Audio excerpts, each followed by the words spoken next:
Hello everyone, welcome to a LEGO Star Wars set unboxing and review. Today we'll look at set number 75117, Kylo Ren. This is a buildable figure set that released officially on January 1st of 2016. Contains 86 pieces based off of the Force Awakens movie, I would assume. And yeah, it's part of the buildable figures line. So yeah, if you do go on to enjoy this review, make sure to hit that like button as well as subscribe. Let's go right ahead and crack this sucker open. So by turning this set on its side, then we can just plain and simply take our X-Acto knife and cut along the tape here. The contents inside are as follows. A gigantic bag with majority of the pieces.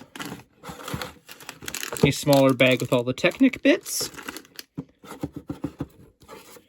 And oh, no, that's not it.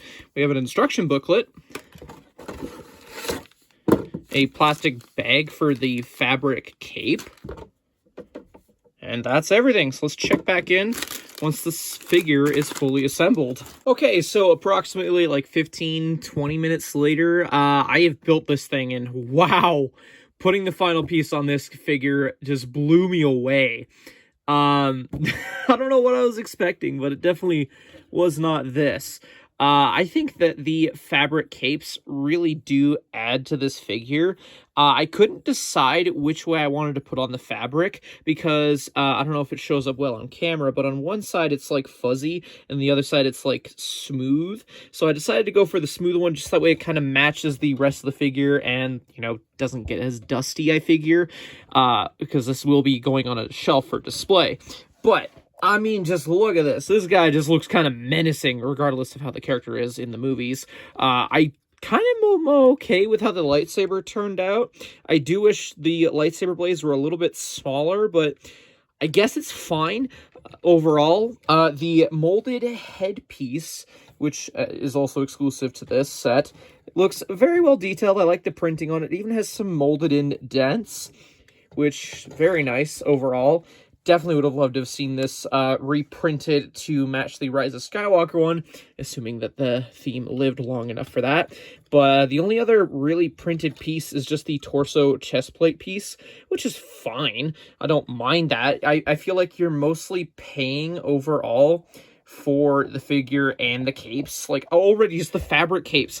Like, I don't know, based on when this was released and also leading up to today, seeing this much fabric in a LEGO set just is almost unheard of. So I almost feel like for the retail price they're asking, more than justified. You do have a little turn knob at the back here, and that's kind of a feature I'm familiar with, where, you know, you can raise the arm up to fight and attack. So I've seen this in a few of the figures.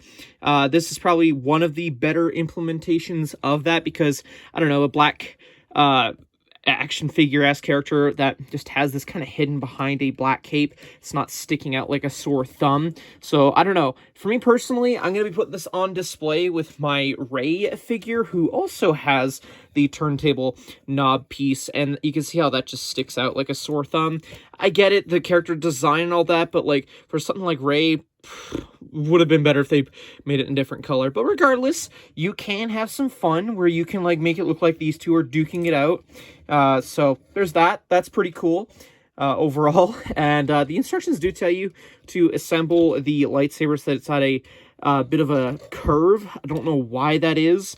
Maybe just because of the sword type. I just prefer to display it like that. So, anywho, again, there's a front cape piece that is also included, and you can see there's not much detail underneath that. And just to give you guys a better look at the detailing in there, removing the chest plate, you can see how that attaches and is held in place.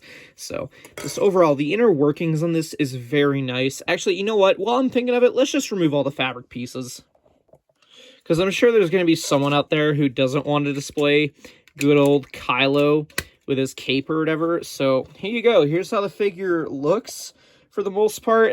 Definitely the cape adds so much detail to the figure. You got the exposed back of the legs, which are fine, although to be fair, you could just add in some detail like they did with the calves right there. That was nice. I don't know. It's kind of hard to nitpick over a set that's like almost a decade old as the time of recording. I mean, just, yeah, like I said, having the capes on this figure just adds to the detail, and that's a good thing in my opinion. Overall, like, you get a lot of posability with the arms and the legs. It's pretty much a glorified action figure made with bionicle pieces. So, yeah, let's put his cape back on, shall we? Okay, I feel like I've pretty much covered what I can for this figure. Like, you can get him in poses. I've covered the cape, yada, yada, yada. Let's just have a look at what else this figure includes, which, you know, is like the instructions and all that. So, yeah. So, taking a look at the instructions, you just have the box art at the front there, which is fine.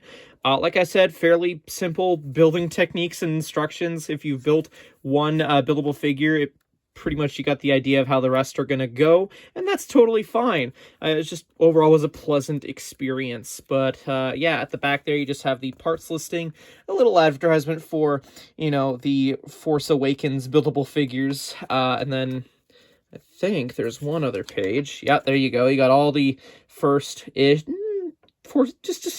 of Force Awakens Disney trilogy buildable figures right there. So, and then you just got to win at the back. And then for extra pieces, this is what I got with my copy of this set. So overall, for a buildable figure, I am blown away by this. In terms of the value, I totally recommend picking this guy up, regardless of what you think of the sequels. Like, just, this guy alone is just, I get menacing vibes, and it's just overall very fun to pose and mess around with. There's not really anything exposed in terms of, like, bionicle pieces-esque that aren't supposed to be. Just everything, I like this, especially for what it retailed for at the time, I think was a fair price. Again, just relying on the fact of the molded head that's exclusive to the set, and then just the specially cut cape pieces. So, I mean, that alone, I say, yeah, that's worth it, to me at least. And then, yeah, I'll totally be displaying this in my first order buildable figures, as well as, like, fighting off against Rey and all that. But, like, yeah, in terms of if you're going to pick this up in a sealed state, as the time's recording, it's going for around 35 to 65 Canadian in a sealed state, just depending where you go. So, I mean, if you like this figure, and you think that, yeah, this is a good figure, I need to pick it up, definitely go for it. It'll be a nice one to add to your collection. But anywho, let me know your guys' thoughts in the comment section down below. If you did enjoy, please hit that like button as well as subscribe. It'd be very much appreciated. Anyways, guys, that concludes today's quick little review, and I will see you guys in a future video. Take care, guys. Bye-bye.